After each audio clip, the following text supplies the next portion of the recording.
Now, death is the power at my fingertips. It once led the souls of the deceased here, but I shall open the gate of the Netherworld and return you to the realm of the living. In exchange, please, take the core flame of death with you and complete the flame chase journey. Do not let our work thus far be in vain.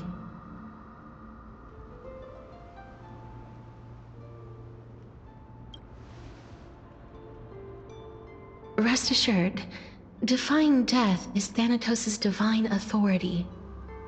Fortunately, your soul hasn't dissipated. This is not a resurrection, but the extradition of a dying person back to the present world.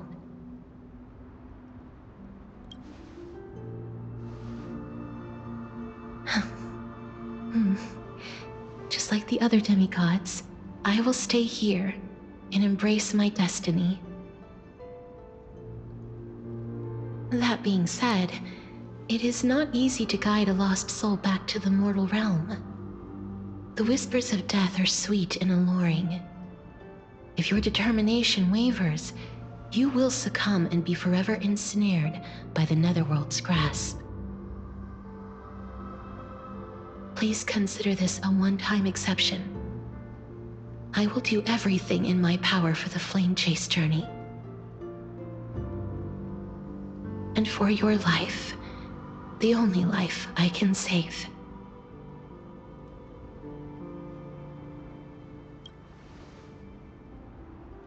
I am glad to hear that.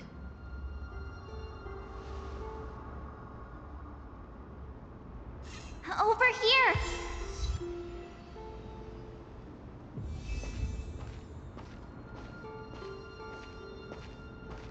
I believe in you.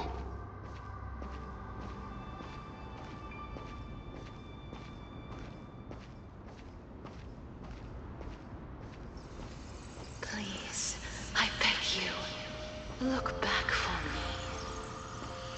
Don't go. Lift your chin up high and step forward with us toward tomorrow! That's right. Keep your eyes on the dawn. Onward. Show me your courage. Partner, we shall become heroes together.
All of this is proof that you once lived. Your soul, your memories, the years you've journeyed through, and the path they revealed, leading you back home. So, continue onward. Do not stop moving forward, and do not let her sacrifice and the support of all who have stood by you be in vain. Over here, friend! Take my hand. Let's go home.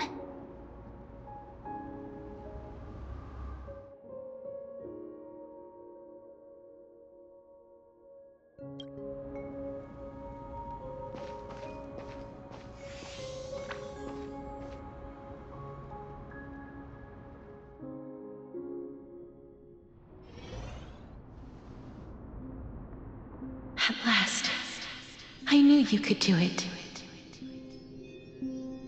Your soul is still perfectly whole, as if some kind of force is trying its best to keep it together. Is it Ornyx's final blessing? Or is it a miracle of your own? It's truly incredible. Such a strange surge of familiarity. So hard to describe. Perhaps it is fate, once again fulfilling its own design. Or perhaps it is the laws from beyond the sky, so familiar to you, that intertwined our fates long ago. It seems that this is a riddle which cannot be solved anytime soon. The sensation of becoming a demigod is truly wondrous. It's as if the river of souls is winding its way through the depths of my spirit, transforming with each breath into a fine rain that nourishes the world. Do you recall that prophecy? At the end of the sea of flowers, the souls of the living shall warm thy fingertips, and after an embrace, there shall be eternal separation. I promised you that I would do everything in my power to give it another meaning. Now, as I stand as a demigod, and destiny draws to a close, I can finally end it in a way that is as beautiful as it deserves. The wish I once sought, but could never grasp, is now within reach. In this brand new world, every blooming life will lift its arms in celebration and recount the profound meaning of this very instant. Every touch, every embrace we share will never again be an ice-cold loss. They will radiate with an intense warmth, sowing love far and wide throughout the land.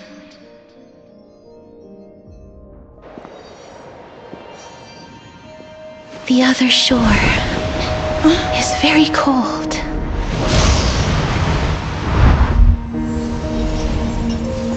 May I borrow your warmth one last time?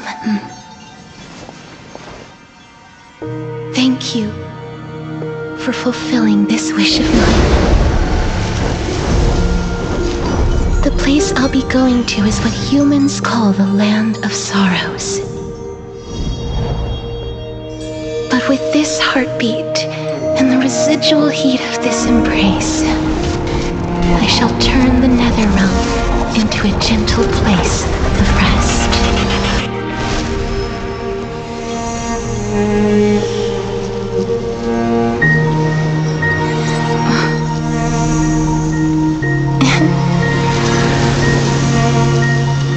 This embrace may be brief, but it's the proof that I once lived. Farewell, then. May we reunite in the new world.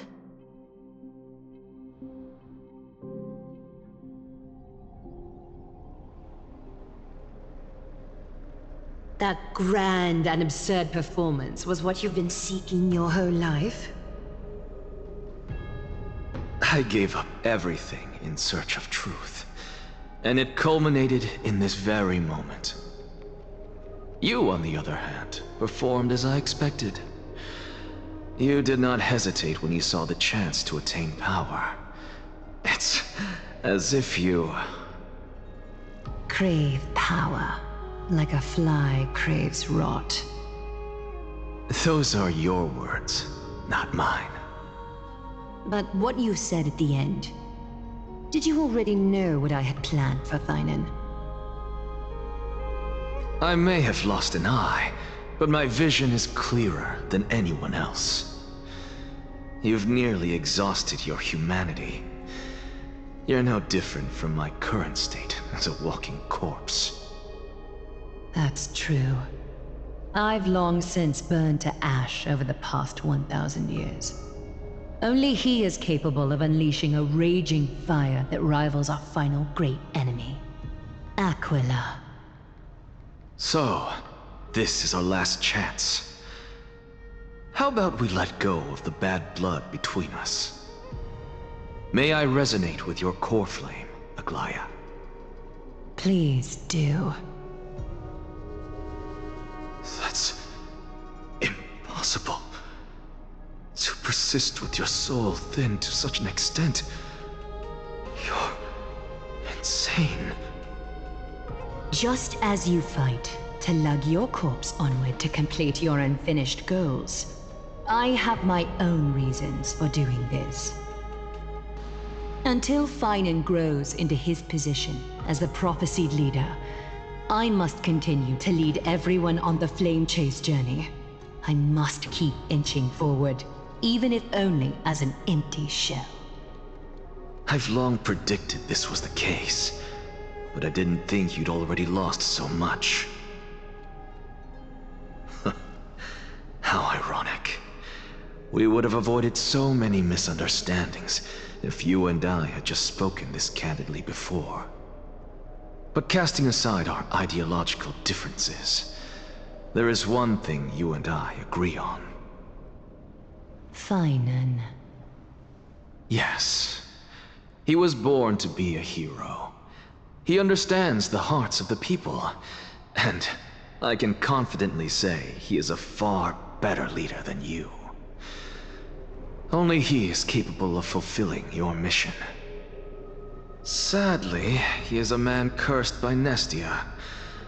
But by my estimates, his horribly elaborate sense of style should not impede Era Nova. Congratulations are in order. We found common ground at the very end of our destined paths. When you put it that way, it makes me want to take back what I said. Aglaya, we're back. Come welcome our great hero reborn from the ashes. I hope he didn't hear your earlier assessment. It wouldn't be the first time I criticized him. A man should be aware of his own shortcomings.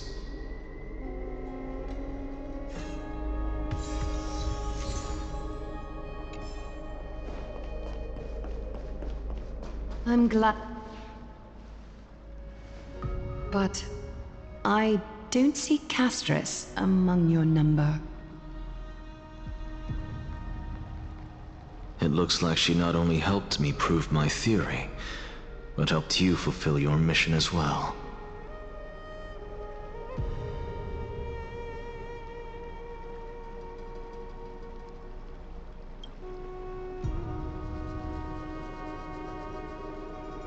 She might not have been able to change her fate, but she still wrote the final verse of her epic herself. Trinan, please recite the prophecy for us. Trailblazer, please surrender that scalding core flame for us as well. You are the only life she ever saved by her own hand in her 1,000 years on this earth. I believe no one is more qualified for this noble task.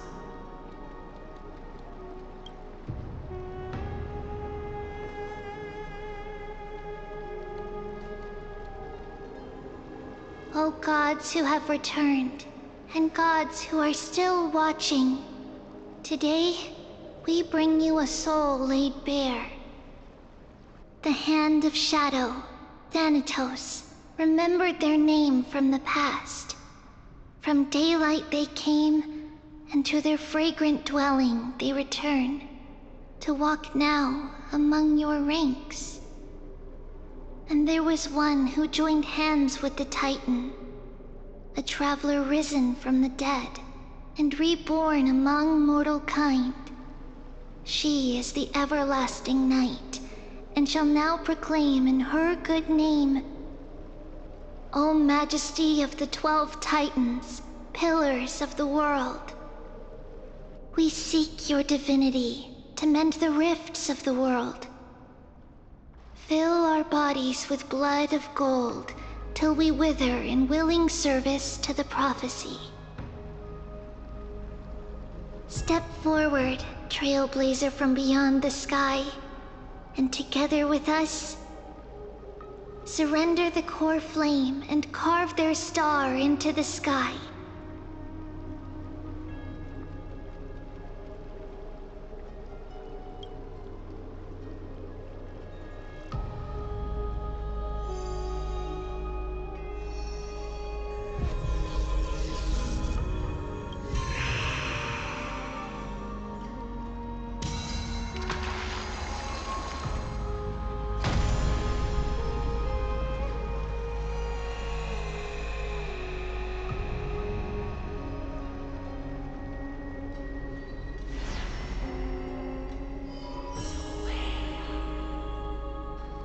A constellation for death. For life and death, to be more precise.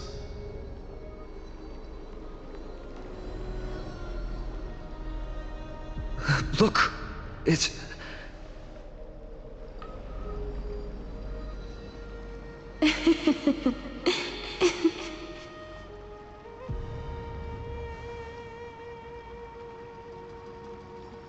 No, it's only a divine echo.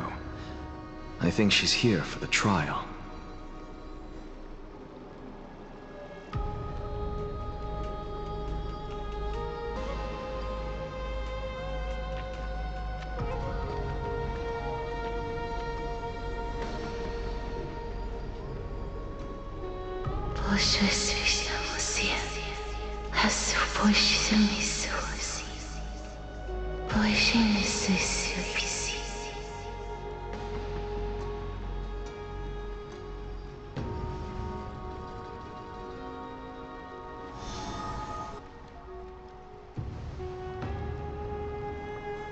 What did she say? That's the language of the Titans. Castorus... No. The Titan. They said... I have illuminated the cold shadow of death. Onwards.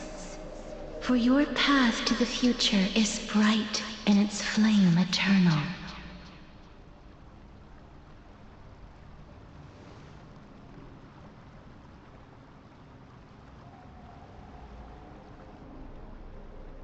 Do not forget.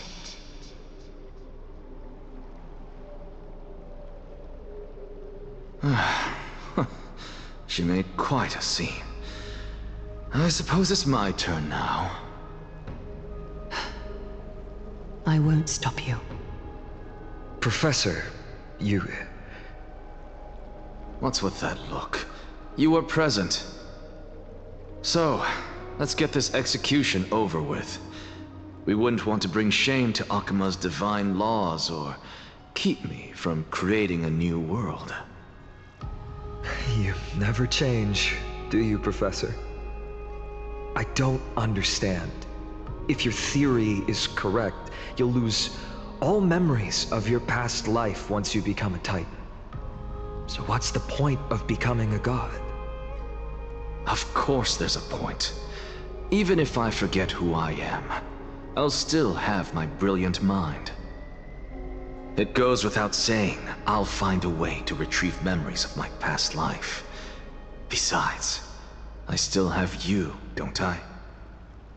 I still don't really understand what you said during the assembly.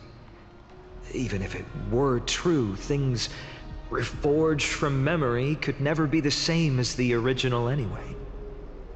Then allow me to tell you right now that you're wrong. What exactly are we?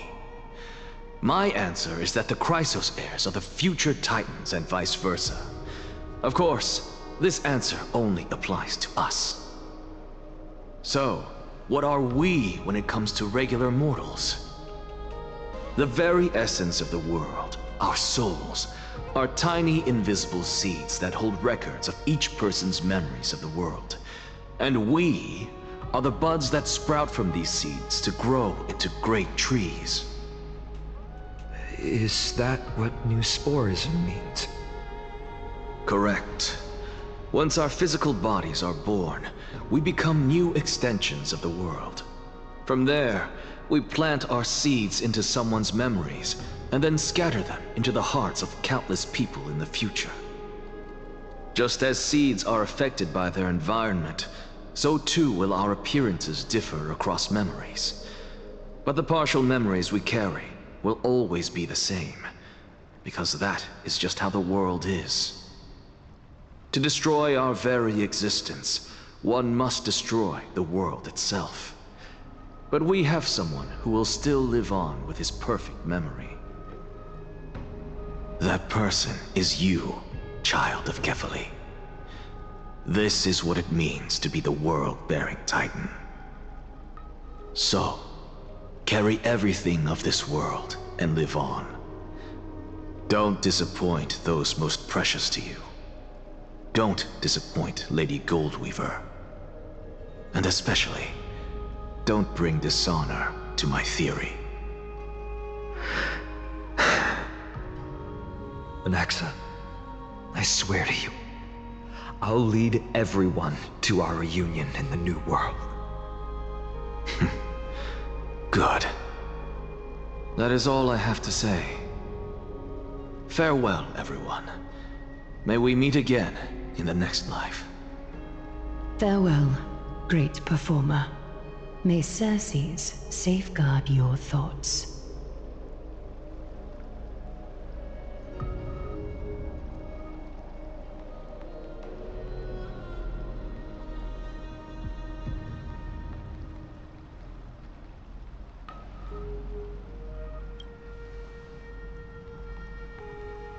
Are you satisfied, Honorable Titan? Very. I hereby swear I have borne witness. Anaxagoras of the New Sporists and the Grove of Epiphany has successfully overcome the trial of reason. Thus, I shall confer upon you these words. You shall transcend the peaks of purity and return to corruption and hardship. Oh, so that's a god's prophecy.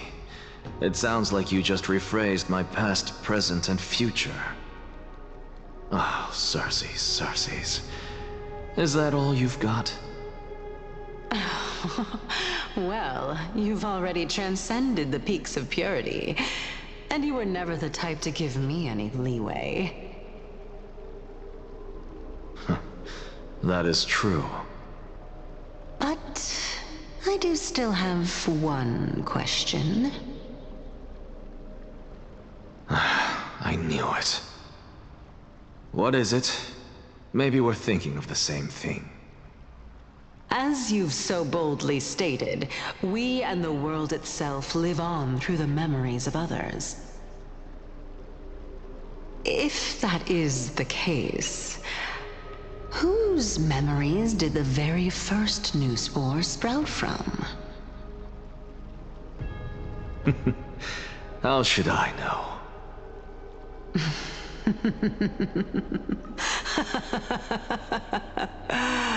Oh my. But, since we are both equally curious, we should allow the children of humanity who come after us to investigate in our stead.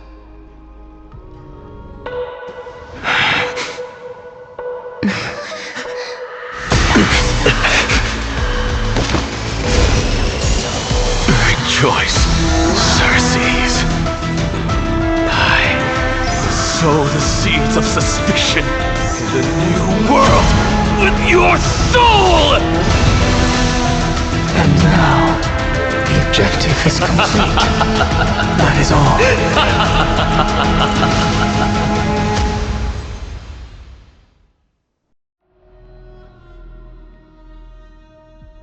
Thankfully, she's still alive. Was March 7th also in this condition when she was first rescued by the Express?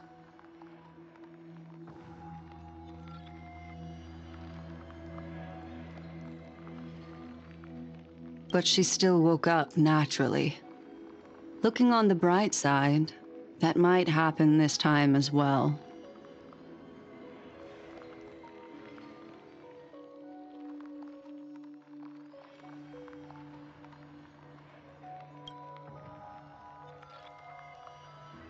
I do not have conclusive evidence, but judging by her current condition, perhaps March 7th's memories have been hijacked. Think about it, Miss Himiko. What will happen when someone loses their ability to remember?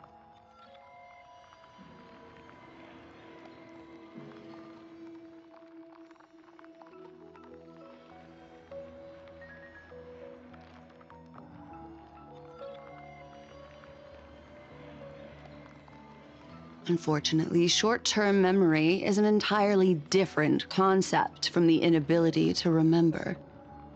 Perhaps it is difficult for you to imagine, but an individual who has lost their ability to remember turns into nothingness. The belief of the Garden is that everything in this universe can be interpreted through memories.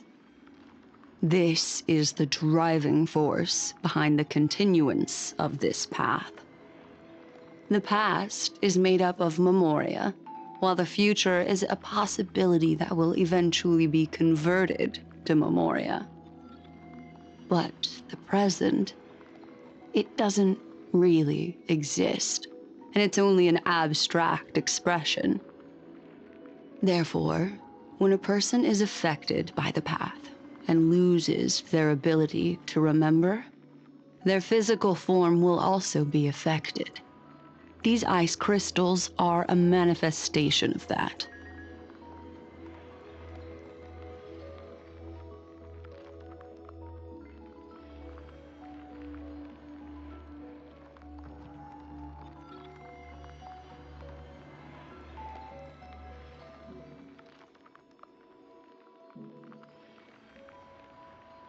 Is Miss Himiko suspicious of me?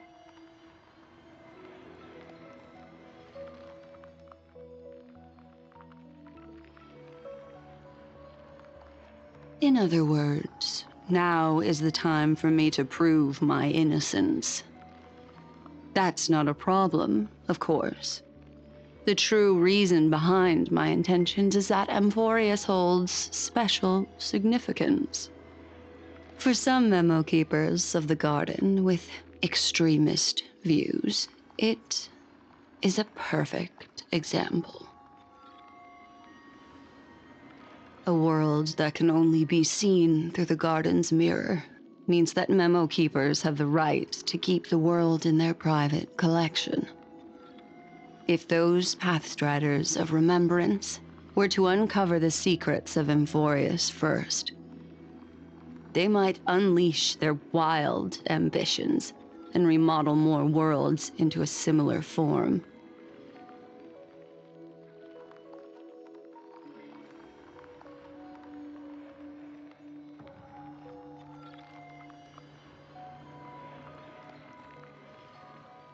I chose to remain quiet before, because I did not want to involve you in the Garden's internal conflicts.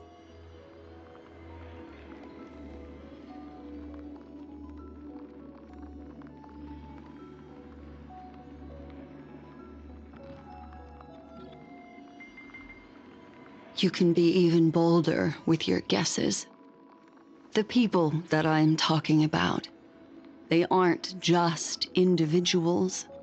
They are an organization that has already attached itself to the pinky finger of Fu Li.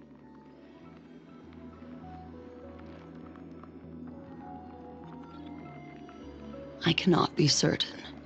But at the very least, they are capable of doing so. I am deeply sorry about what has happened to March 7th. But the deal that I propose still remains a fair one. Amphoreus is still an excellent destination, and investigating further might allow us to uncover the truth behind the accident. Miss Himiko, the wisest choice right now is for us to continue cooperating.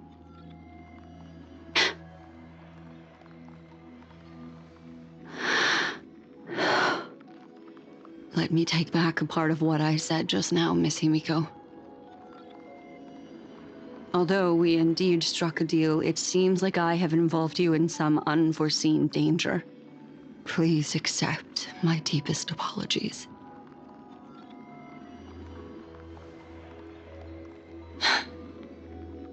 It's Fuli.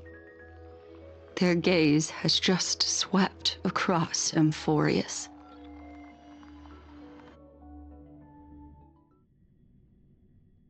Oh, how interesting. I never expected a mere memo snatcher to be actually hiding so much inside her head. What's even more interesting is that the word Amphoreus has appeared in her subconscious. This lady seems to be having fun. Is she usually like this? It's, hard to explain. What are you two whispering about? Has it not occurred to you that I can hear everything clearly?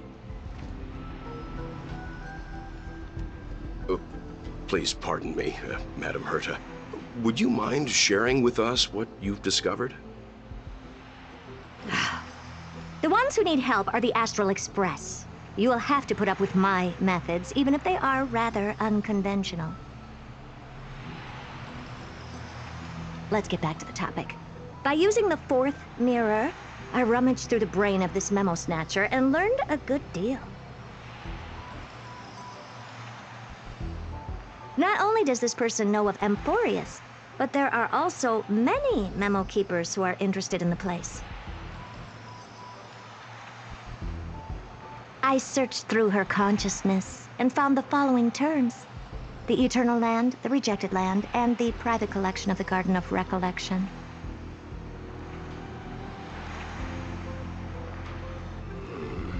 It seems like Miss Black Swan is indeed hiding some things from us.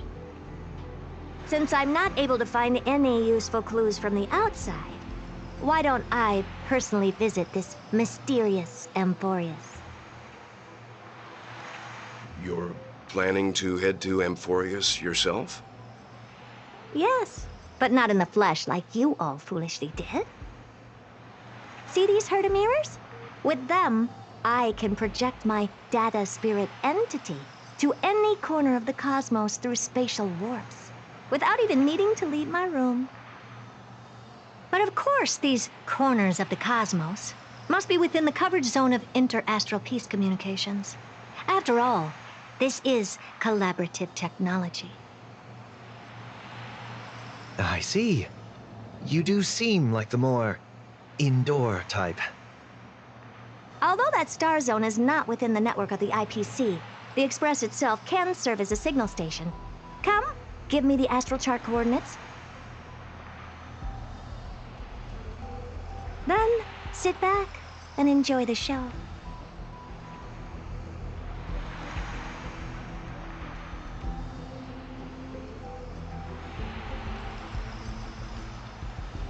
All right, now that everything is ready, mirrors, get to work. Peaceful repose. First mirror, input the coordinates. You'll be in charge of the spatial warp. As you command, Madam Herta. The preparations are complete. I wish you a pleasant journey ahead. Second mirror, prepare for the thought refraction.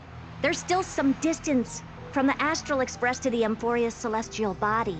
You're in charge of sending me over. This time, Raise the power to the maximum. Don't be stingy. Oh, okay. I won't fail the mission, Madam Perna. Third mirror, you're in charge of generating the data spirit entity. I'm happy to help, Madam Herda. What kind of appearance are you planning to use this time? Good question. Let me think. Forget it. Just use my own appearance. There's no one there that'll recognize me anyway. As you wish.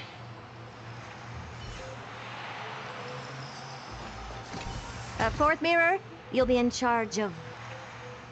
It seems like I have nothing for you. Just stand by and wait for orders. Ah, standing by again. That's so boring. Next time, can you count down from 4 instead?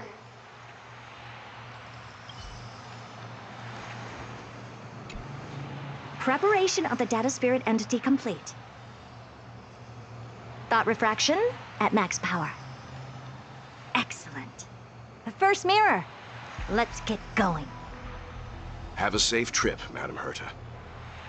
May your journey yield good results. Coordinates input complete. Preparing to activate spatial warp. Destination, unknown celestial body. Amphoreus. Spatial warp countdown. 5, 4, 3, 2, 1. Warp activated. Oh! So that's Amphoreus? Its appearance is, well, sure is unique. Second mirror. Prepare for thought refraction. It's time to send me in. Alright, please read the safety protocols carefully. Can't you hurry up? Yes, ma'am. I didn't expect it to be so turbulent. I should have asked the second mirror to use slightly less power. What a magnificent sight! Is this the entrance to Amphoreus? Let's see. Perhaps I'll be able to find a way in.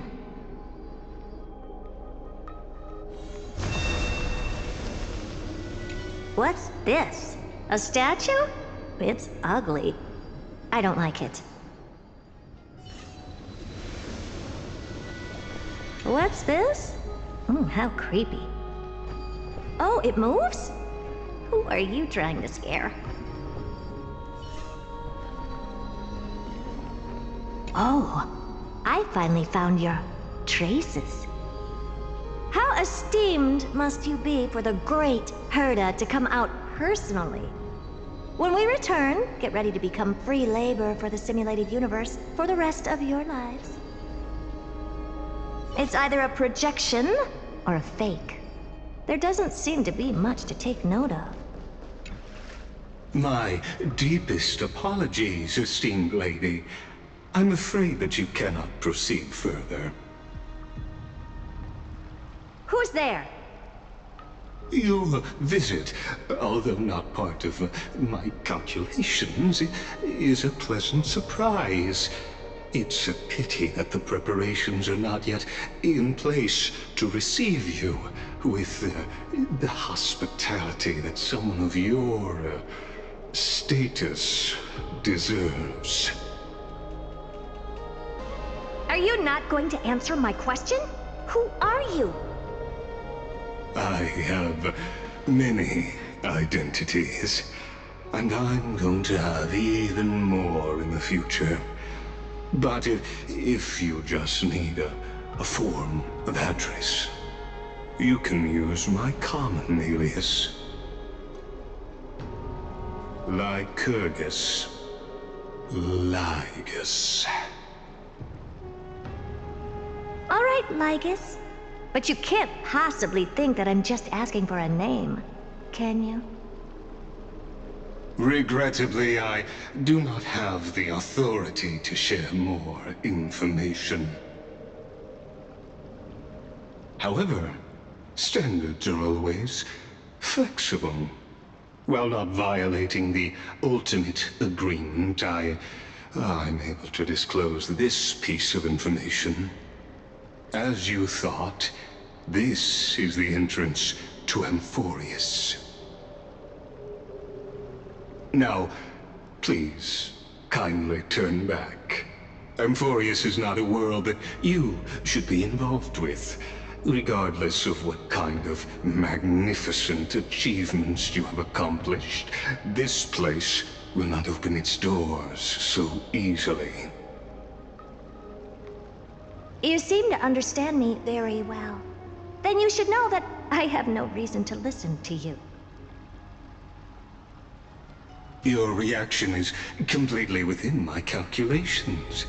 Despite my long years as a Watcher, it seems like my assessment of human nature still remains accurate. From you, I'm able to sense a beautiful desire for knowledge. But my answer remains unchanged. Madam, it is with the utmost goodwill that I suggest you return to where you came from. Let's assume for a second that I'm not so well-mannered, and that I insist on uncovering the secrets hidden behind you, Mr. Lygus. How do you plan to dispel this notion of mine?